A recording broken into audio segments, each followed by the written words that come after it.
Minneapolis mother is standing up to Black Lives Matter's protesters, and she is also defending the police in the shooting death of Andrew Sundberg after a 6-hour standoff. Arabella Foss-Yarbrough said she was the one who called police on Sundberg, who was her neighbor. She claims he terrorized her and her 2 children, and she told the BLM activists gathered outside her apartment building that this case is very different from other police-involved killings. Watch. That man was armed. George Floyd was not armed. Breonna Taylor was not armed. This man intentionally tried to kill us. For 3 years I lived here, and none of you guys knocked on that man's door to see if he was okay. Not at all. He played loud music every day to cope with his mindset. There was casings in the hallway. The shot went through my door to the pillar to the kitchen. I was cooking food for my kids. He's dead now, so that can't happen. He shouldn't know. It doesn't matter. He shouldn't have been dead. Y'all should have came and helped him when he was alive. I don't. Now I can't get my shit because all you guys want to be here. My kids have to see you guys celebrate a man's life that tried to kill him. She did get an apology from Sundberg's family, who was also at the protest, but they are claiming that his death could have been avoided, and they want police to release the body cam footage. This is all still under investigation. It's important that we remember we do not know all the facts yet. Steve, this is just tragedy upon tragedy here. Yeah, I mean, I agree with the last point you made. We've got to wait and see all of the facts come out. But, you know, it's pretty clear what she thought was happening. And what she was trying to do was defend and protect the lives of her children. She thought they were under threat. And it's such an insult for that to now be thrown back in her face by a mob outside her house. The other thing, I think, is the contrast between this situation, where you've now got people screaming and saying the cops shouldn't have taken out the shooter. And look at the other news story we've seen in the last 24 hours from Uvalde, where the whole nation is screaming at the cops for not going in and taking out the shooter. You know, it's so difficult to get these things right. But in this case, what we're hearing from the police is that they tried incredibly hard for hours to try and solve the situation without taking that final step, right? And then there's a final point I'd make, which is, actually, it doesn't matter what we discuss here and soberly look at the facts and the arguments.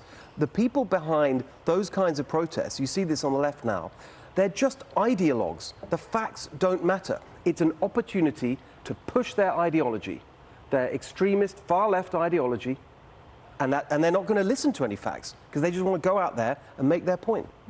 And as we learn all the facts, Harris, and wait for them to develop, I think it sort of begs the question, and as we have these national conversations and Steve brings up ideology, the reality is nuanced, and all lives matter, and tragedies unfold in ways that you can't predict, and that's where training kicks in. That's where these officers' training is so paramount. And that's something that struck me was when Foss-Yarbrough was saying, you know, she said, I had 5 minutes to live while he had 6 hours to choose life or death. She said the police stated they did not want to kill him. And the mother of Cindy Sundberg, she said at a press conference, I wish I could wrap my arms around her and tell her I'm so sorry. He was an imperfect human. We are all imperfect. I want to give some support to this mom today. Yeah. Because she didn't get that right after this happened. She is a woman of color. You got to watch the whole thing. She says, I am a woman of color. Who do BLM care for? Because it isn't us. I'm a black woman. I don't think they have my best interest at heart. Not when I look at places like Chicago and the black-on-black crime and crime period in areas that affect people of color the most. And they don't protest like this. Where are they all? Who do they care about? She said, didn't you care about this young man when he was cranking his music so loud because he was dealing with some of the things that were well known apparently in the building or in the area? I agree with her. His life could have been spared. You know who could have spared it? The people who knew that this potentially was a problem for him. The anger, the hurt, the angst, whatever he was feeling. That we're not doctors either. Not only are we not the prosecutors on the case, we're not the doctors. But this mom and others apparently knew that he had issues. And she screamed out, why didn't you help him when you could have?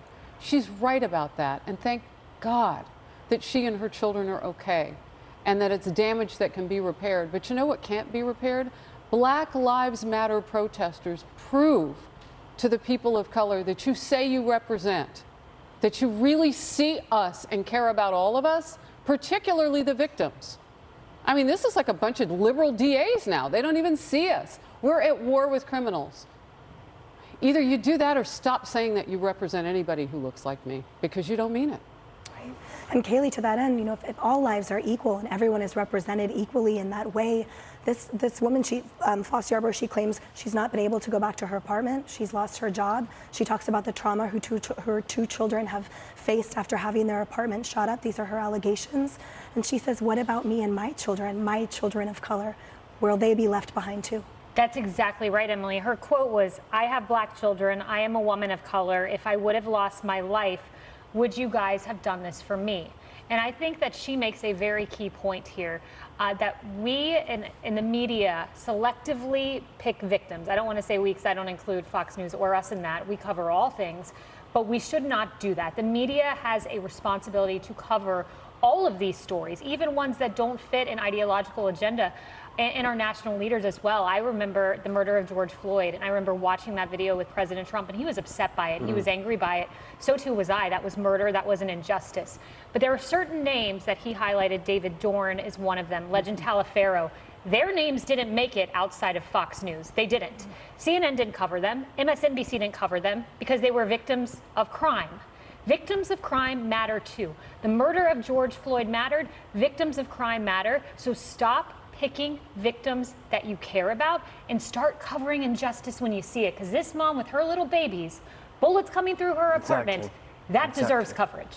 It does. And Carly, you know, recently we've been talking about the faith that has been eroded by Americans in media, in mainstream media. For that reason, they see an agenda being pushed. They see a conclusion being drawn before the facts have played out and the investigation being pursued. Yeah. They say, why do you think that we've been turning off the TV? Yeah. It's because we don't trust the coverage because it's not fair. Yeah, no, that's such a great point. And the thing that struck me about this story, so much struck me about the story, that woman's words were so powerful, and it really comes at a really important time where she's really standing up for a lot of victims.